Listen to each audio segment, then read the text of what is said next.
How do I even start this video? I don't even know. Hi, my name is Naomi Finau. I am 22 years old. I am from Salt Lake City, Utah.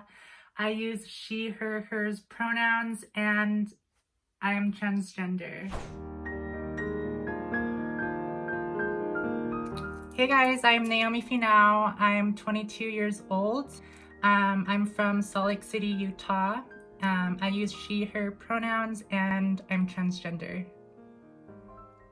I've always known I was different ever since I was young. I didn't know what transgender was until I was like 12 or in my early teens. But from an early age, I've always felt different. I've always leaned towards, the dolls instead of the action figures. I've always been more feminine. I didn't understand it at the time when I was younger. It was always confusing to me. I was always jealous of my cousins, my girl cousins. I was always jealous of their long hair. And I always hated, going to get a haircut. I always hated boy things. I always wanted to play with the girls. I always wanted to play with dolls. I always wanted my nails painted, just like all the other girls, but I couldn't. Every time I got my hair cut, it was always something that was very depressing for me. It was always very triggering because I always wanted my hair to be long and to grow my hair out.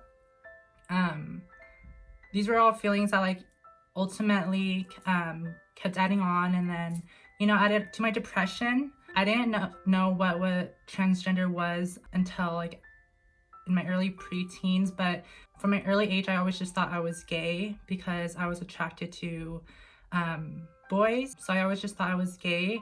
But I always had this feeling that I've deep down felt I was more feminine. I've always wanted to play with makeup, do my hair, paint my nails. I wanted to present as a girl, but and identify as a girl, but I didn't know it was possible back then until I discovered what transgender was and that it was possible to transition. So I first found out what transgender was when I was watching YouTube, and I actually saw a video of a female to male transition video where someone transitioned from female to male. I didn't know that was possible, and I googled if it was possible to transition from male to female, and that's when I found out what transgender was, and it completely related and felt everything that my entire life, all my feelings of wanting to identify as a girl and play with the dolls, everything made sense at that point. And I knew I wanted to transition, but I was 12 at the time. So I came out to my mom, but I did say I thought I was gay or transgender. My mom was very supportive. She knew I was confused whether I was gay or trans, but she accepted me either way. And she wanted me to seek help, so we did see therapists. I saw so many therapists that didn't help me at all, that didn't really understand, entirely what I wanted. I would always be told that I had to wait till I was 18 to transition, which by that time I would, experience the effects of male puberty, get the facial hair, the deeper voice and everything.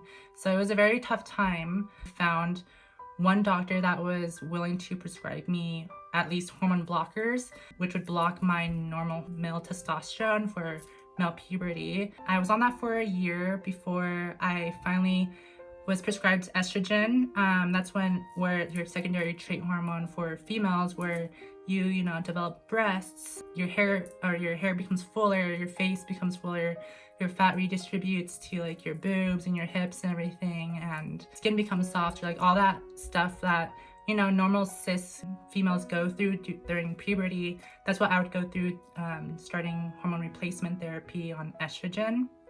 And then ever since then, I've been on hormone replacement therapy for 6 years. So I'm 22 now. I was finally able to get my surgeries, within this last year. So it's been a very long ride since then. Getting surgery was a very important and big part of my life. Of trans people, not every trans person will want to get surgery, but for me specifically, that was a goal I wanted to get to, eliminate my body dysphoria as far as my bottom parts. Body dysphoria can be anything little as far as facial hair or body hair that can be triggering to body dysphoria.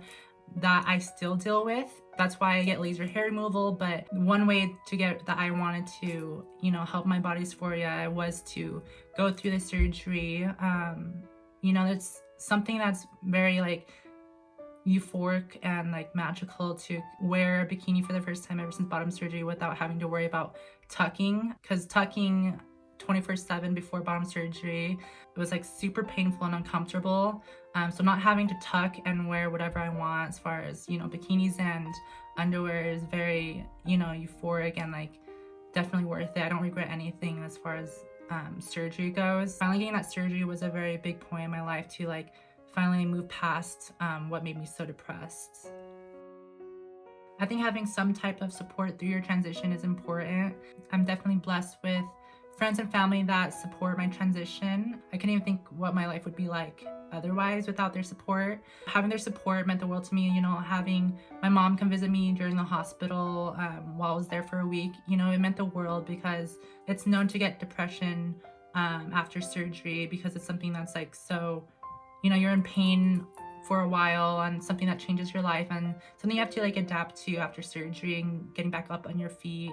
I couldn't imagine not having someone there to help take care of me, help me, get water or something like that. And having my mom support me and love me through that honestly made it so much easier.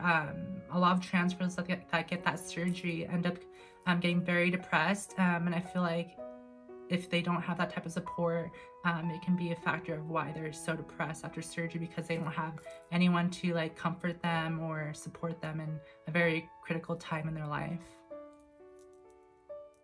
As far as getting surgery, you do want to be very careful with the surgeon you choose. Any inexperienced surgeon can like try to perform surgery on you and like completely botch up your surgery. And a serious surgery like this, you don't want to regret getting it and get complications. So you want to do your research and choose a surgeon that you feel comfortable with. So the reason why I chose the University of Utah was I did a lot of research and the top surgeons are actually in Thailand. I didn't really feel comfortable going to out of country to get my surgery done.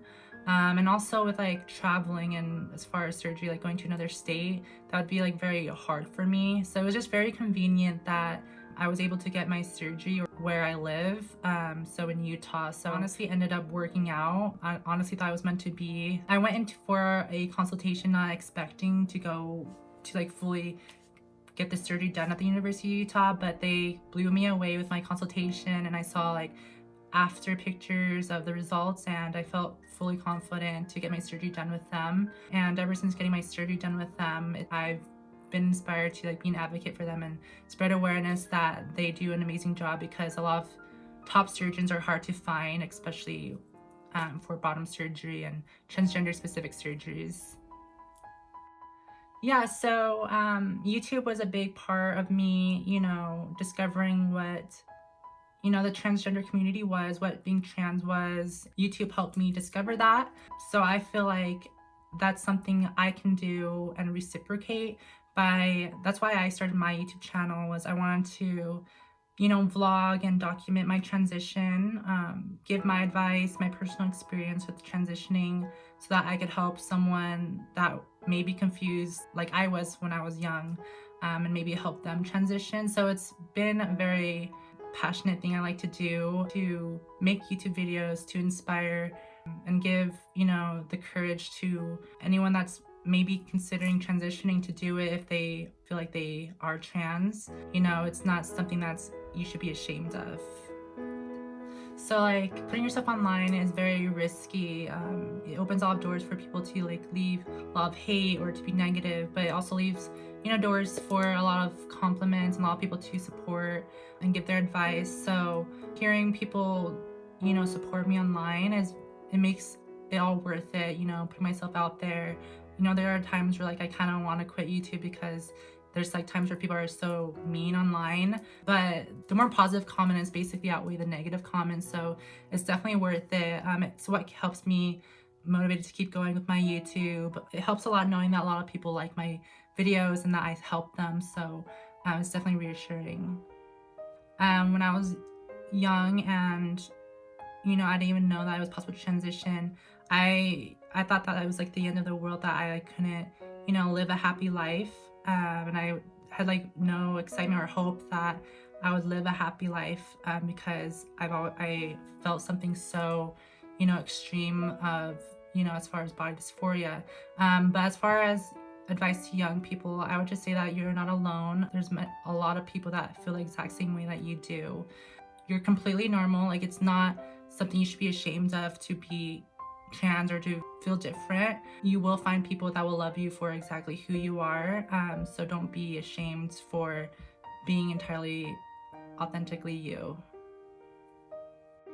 So I just want to end this video by saying, treat people with kindness, spread love, and thank you so much for watching. Bye.